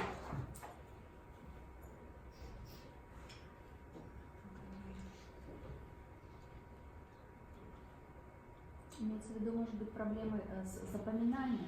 So do you mean perhaps it's with like ability to learn and to remember some kind of materials or what? That's one. That's a little more concrete because we can test that. We can test it. One we can't test. Yeah, Да, вот это хорошо, Natasha? очень конкретно мы можем это проверить, а что-нибудь, чего мы, может быть, не можем вот так просто проверить в тесте каком-то. Семья, где отец издевался над ребенком, So I remember when father was abusing ребенок kids, вытеснял те события, которые предшествовали насилию. То есть он не помнил, из-за чего оно начиналось, he но was помнил trying to сами факты suppress жестокого обращения к нему. these events that were happening before this abuse. So this kid was trying to forget and don't remember what led to this abuse, but he remembered just the fact of abuse. Just trying not to remember. And not being able to put it together. One of the, and thank you for that. Спасибо. One of the big issues that we do see is kids with cognitive issues sometimes can't have, their perspective is not able to be discerned. What perspective? They don't have perspective and be able to look at something Очень like you часто said. мы видим, что у ребенка, пережившего травму, нет точки зрения, какой-то такой различимого, своего ясного взгляда на проблему. Anything else that you see, Что-нибудь еще cognitive, that's a little связанное bit с more умственным, difficult to actually assess? да, что трудно оценить, какие-то. Применение одного и того же навыка в схожих ситуациях жизненных. So То есть в одной научили, а во второй все равно не... So ability to use the same skill, but in different situation. Ah, So he is exactly. able to use Yeah. the skill in this situation, but he's not Right. able to use it in Right. very similar situation. Yeah. Да. Not able to apply it and to stretch it out to see it in other Да, situations. невозможность And that's использовать. perspective as well. Да, тоже, в принципе, с точки зрения, Anything наверное, else? связано. Позиции. Что-нибудь еще? When we look at emotional, I mean, it's a little easier to see than cognitive is, because emotional, in terms of looking at the impact that it has, trauma has on a child, we begin to see all kinds of irregular emotional reactions. So here's a child that's 19 or 16 or 15 having emotional reactions like a 6 or 5-year-old. Говоря об эмоциональном, все-таки тут проще, чем с когнитивной сферой, потому что, как правило, эмоции, например, мы говорим про эмоциональную реакцию ребенка там 19, 15, 13 лет, а реакция там на уровне ребенка там 5-6 лет, мы это замечаем. So we look at what is the normal emotional reaction of a child that would be this age. We can look at our charts and we say this is not typical of a child that age to be reacting in this emotional way. Мы можем просто посмотреть на наши схемы и сказать, что вот это является типичной, нормальной реакцией для ребенка этого возраста. То, что мы в этой ситуации не является нормой. So we see kids that are overreactive or underreactive. Мы иногда смотрим, что дети реагируют слишком активно. Much of what we looked at in our emotional regulation, module 3 when we were together before, И иногда это связано с способностью управления своими эмоциями, то, о чем мы говорили в третьем is модуле. that not only are their actions strange to us from the normal perspective, they don't know how to step into managing any of those emotions in the most often. И иногда они не осознают свои эмоции, а иногда они не знают, что же делать с теми эмоциями, какие у них есть, как с ними обращаться. Okay, so looking at the last one, we look at social, and what do you see in terms of that is atypical of an adolescent in social development? Atypical. И говоря о социальной сфере, вопрос, примеры такого обычного социального, examples of typical social, Of non-typical, non-typical. нетипичное социальное поведение для подростка.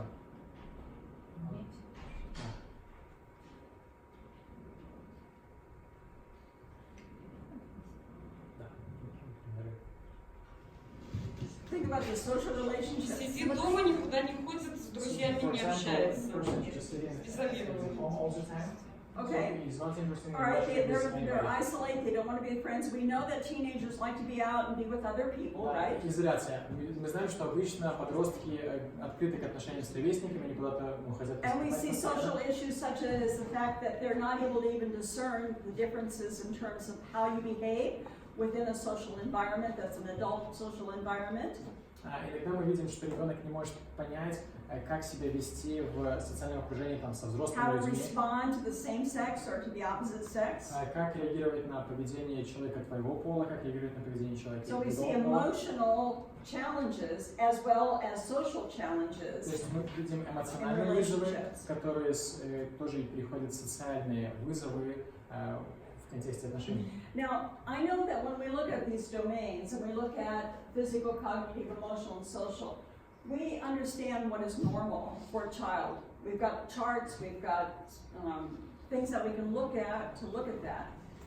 Когда мы говорим о этих 4 сферах, физической, познавательной, эмоциональной, социальной, как правило, мы можем определить норму, потому что есть определенные схемы, есть определенный график, куда можем посмотреть и определить. But our challenge is this: if I've got Johnny, Но вот в чем проблема. who's 15, Например, есть Джонни, ему he may 15. be at one age physically, appearing to be one age physically, Физически у него один уровень развития, один возраст, another age what appears cognitively, а в плане когнитивного развития у yet него another другой age возраст, socially, социально третий and возраст, another age emotionally. и еще какой-то в плане эмоциональном 4-й возраст. So when I'm working with Johnny, this 15-year-old, Поэтому, когда я работаю с 15-летним I Джонни, need to understand what is the normal development in those 4 domains, мне нужно четко понимать, что является нормальным развитием в каждой and из be этих able 4 to сфер. describe what I see in Johnny and how it fits that age, so I know where to work with Johnny. Чтобы быть способным описать Джонни по этим 4 сферам и определить его возраст каждой из 4 сфер и работать с ним соответствующим образом. So for example, Например, if I've got Johnny 15, Джонни 15 лет. physically he doesn't look like he's 15. Физически он не выглядит на 15 He лет, looks like he's about 11. он выглядит как будто на 11. Okay. I've got Johnny as well. Cognitively, he should be, showing signs of 15-year-old being what, about grade 10?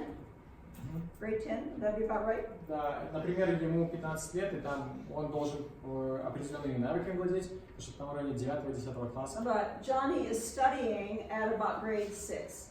Но учится он в 6 классе. Okay, remember he's 15 years old, 15 лет, grade 6.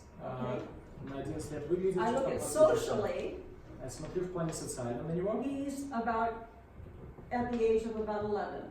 ему тоже 11. That's how he plays, that's how he interacts. Как он играется, как он взаимодействует с другими людьми. And I've got him over here socially or emotionally. И 4-я сфера эмоциональная. And he has temper tantrums, he cries, he goes into all kinds of meltdowns at about like the age of about 2 to 4. И в плане эмоциональном он нервно реагирует, он может расплакаться, он очень слишком чувствительный, ранимый, и ему, похоже, в эмоциональном плане 4 Where are you годика. going to start? С чего нам Where are you going to tell начинать? your parent to start? С чего сказать родителям, It's на almost что like направить pressing the детей? dots. Where are you going to go? Да, на какую кнопочку нажать? Куда идти? How'd you work with him? What would you tell him? Что вы посоветуете родителям? Go ahead, Natalia, where would you go? Наталья. Там, где младше. So perhaps the sphere where is younger. Exactly. Да, правильно. Exactly. You have to start from where he's the youngest in that domain. Надо начинать с того, где наименее Yeah, развита you're exactly сфера. right. All right. When we look at this, what we're going to do, I'm going to let you work, and Lynn's got an activity for you. We have just enough time to finish it for today, right? Да, и у нас, Don't think возможно, so? последняя активность на сегодня. Посмотрим, успеем. We'll see, I have to get the whip out. Okay. Do you want some paper? Ему нужно, да, если бы чем-нибудь можно было вас листать, возможно, это Okay, we need, мотивировало бы. I'm going to have 3 groups. Here's a group of 4. Разделимся на 3 группы. Одна группа. Взялись за разработку учебника девушки. Okay, let's start with our Давайте с этой группы начнем. 12 to 14-year-olds. 12-14 лет у вас, да? So let's, why don't you put it up on the wall over here Можете приметь к стенке. so we can all get a look at it. And then you can see what you're talking about. Да, чтобы нам было видно, о чем вы говорите.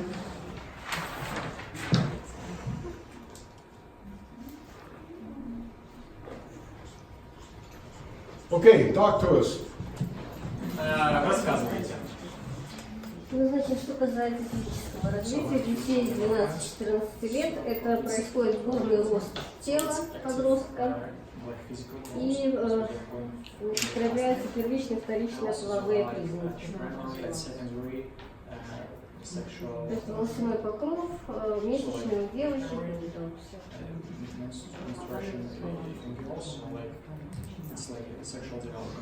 И происходит гормональный дисбаланс тела ребенка.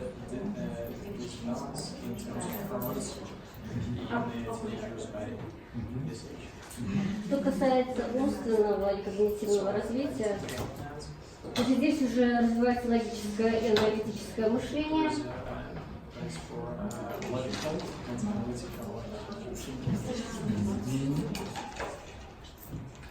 И прогностическое мышление, то есть ребенок уже понимает, прогнозирует, к чему приводят его поступки.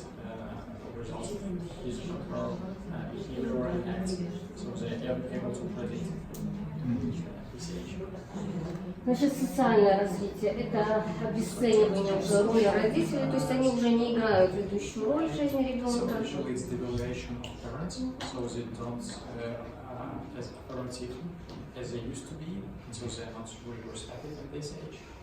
А референтной группой становятся сверстники, то есть ведущим видом деятельности является общение именно с ними.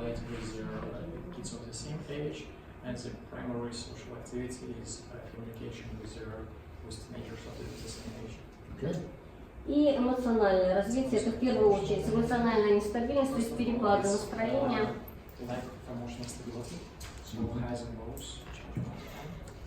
И неадекватная самооценка, либо заниженная, либо завышенная.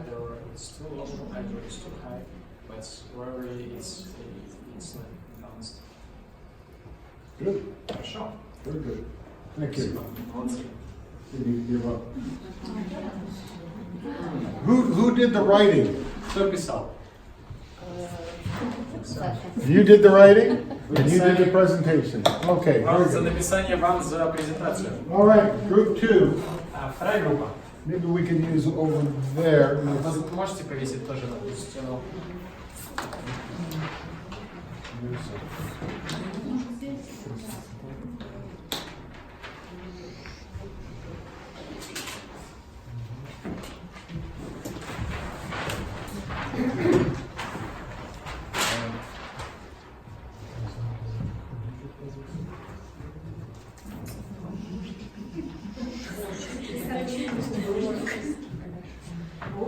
This group is an overachiever.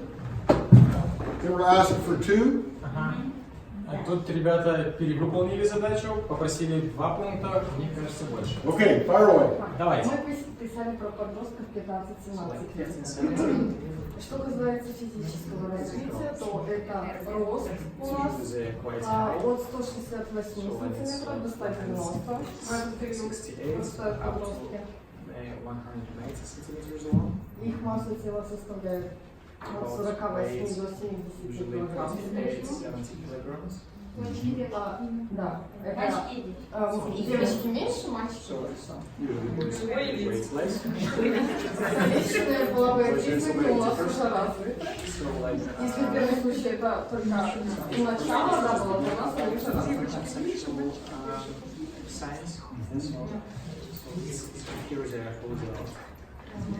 Умственное развитие.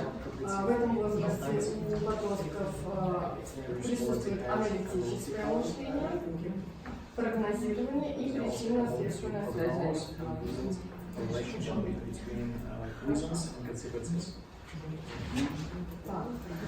Чувственное – это идентификация, идентифицирование эмоций,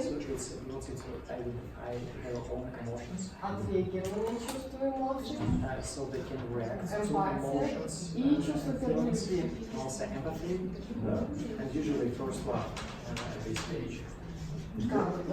социальное развитие. Это у нас будет референтная группа. Навыки самообслуживания развиты. Умение устанавливать контакт с новыми людьми. И поддержание дружеских отношений. Okay. Good. All right. Who did the writing? Кто писал? Okay. All right. We'll got room over here. Идем дальше.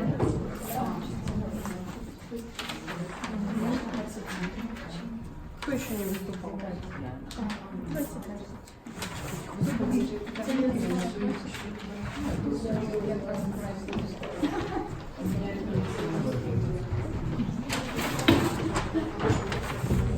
Иду самым сложным.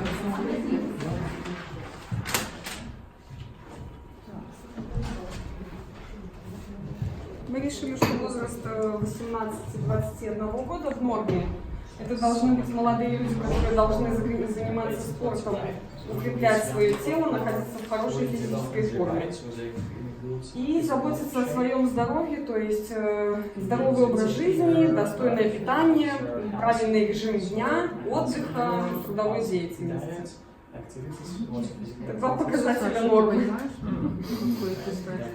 Если в умственном развитии, то молодой человек этого возраста, наверное, должен в первую очередь, анализировать уже говорили, принимать решения, но это в первую очередь последствия осознавать и нести ответственность за сделанный выбор.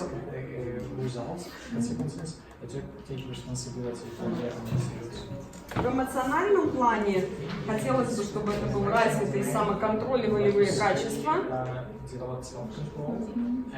а также в эмоциональном развитии, чтобы он хорошо понимал любые эмоциональные состояния других людей и свои собственные.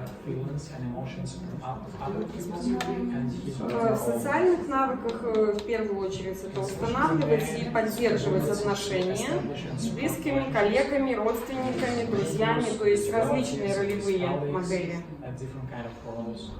Ну и романтические отношения с противоположным полом.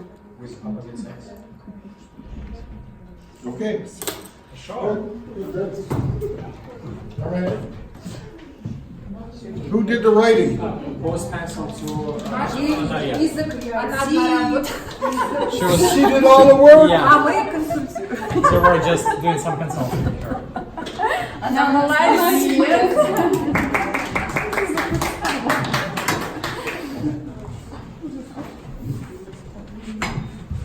Now what we see, of course, is this process of becoming an adult, if you like. Development really doesn't take place until the middle of the 20s. Процесс, который называется развитием или становлением взрослым, на самом деле не прекращается приблизительно до 25 лет. Yet in Canada, United States, you're considered an adult at age 18. В Канаде вы считаетесь взрослым человеком в 18 лет. You're allowed to vote. Вам позволяют голосовать на выборах. What would the age be here in Belarus that you would be considered to be? 18? Здесь в Беларуси тоже 18. As well. But we also are able to buy alcohol starting from 18. From 18? Yeah. Well, in Canada, it was age 21 for alcohol, but age 18 for voting. В Канаде было 21 год для покупки алкоголя, 18 для голосования. So at 18, I could drive a car and I could vote, but I couldn't buy alcohol. До 17 я могу водить машину, могу голосовать, но нельзя покупать алкоголь. When I was growing up. Пока я расту. Could drive a car at 16. Вообще машину с 16 лет водить можно. Now, if we see this in terms of development, но говоря о развитии, it's going to take until the mid-20s. То есть процесс идет до 25 лет. In terms of getting those four domains up to speed, so to Чтобы speak. все 4 сферы дошли до такой, Now, when we look at a child that suffered from psychological trauma, Когда мы смотрим на ребенка, который пережил психологическую травму, this is what we would call normal. то, что мы называем нормой, That doesn't mean it's going to apply to a child that comes from a traumatic, from a hard background. не обязательно применимо к ребенку, который имеет тяжелое травматическое прошлое. I look at our adopted daughter. Например, я помню, смотрел на нашу приемную дочь. And she's in her 40s. Ей больше 40. And Ruby said we've just started to like her a couple of years ago. Руби говорит, да, что только недавно она начала нам нравиться. We've loved her all along, Мы любили ее все время, but some of her behavior, но некоторые проявления поведения my, very difficult. было очень трудно принимать. So, this process for a child that comes from a hard background can take even longer. So you can't put it in a box. Поэтому для ребенка, особенно который пережил травматический опыт, это может растягиваться, и мы должны понимать, что это так, открытая коробка, это процесс The взросления. critical thing to remember, И это критически важно не забывать, you don't give up. мы не должны сдаваться. You don't ever give up. Никогда не сдавайтесь. I mean, we see good results, but we may not have seen those. Мы часто видим хорошие результаты, но иногда мы не видим результата. That doesn't mean we would ever give up. Но это не значит, что мы имеем право сдаваться. Our door was always open, Наша дверь всегда открыта. always. Всегда. The fact that she refused, И говоря о нашей дочери, она отказывалась иногда. you know, you have a natural tendency, В такой ситуации мы склонны, and I've heard parents say this door locks on the inside. и я говорю родителям об этом, что дверь отношений закрывается изнутри. You get the message? Получили послание, да? This door locks on the inside, so if you don't behave, you can't get in. Эта дверь очень часто закрывается изнутри, поэтому мы говорим, если не ведешь себя правильно, то и войти ты не сможешь. That's a sure way to lose a child from a hard background. Это гарантированный способ потерять ребенка, который пережил The травматический. message is, this door is always open. Вот суть послания правильного. Эта дверь для тебя всегда открыта. You always have a place here. Ты всегда найдешь себе место здесь у нас. And yes, we have rules, И да, у нас есть определенные правила. and if you're going to live here, you know, we have to figure out how you're going to abide by the rules. И если ты будешь жить с нами, то мы должны определить, как ты будешь подчиняться этим правилам. Our place is not a free-for-all. Потому что наше место не свободно от ограничений, But you're always welcome. но знаешь, что тебе здесь всегда There's always a place for you. здесь всегда есть место для тебя. And you have to, you as the parents or the caregivers, have to work on your own. How are you going to deal with those behaviors which we often find troubling? И вам, как и родителям, и как людям, которым оказывают поддержку другим, нужно постоянно думать, как мы будем реагировать на те или иные ситуации. Make sense?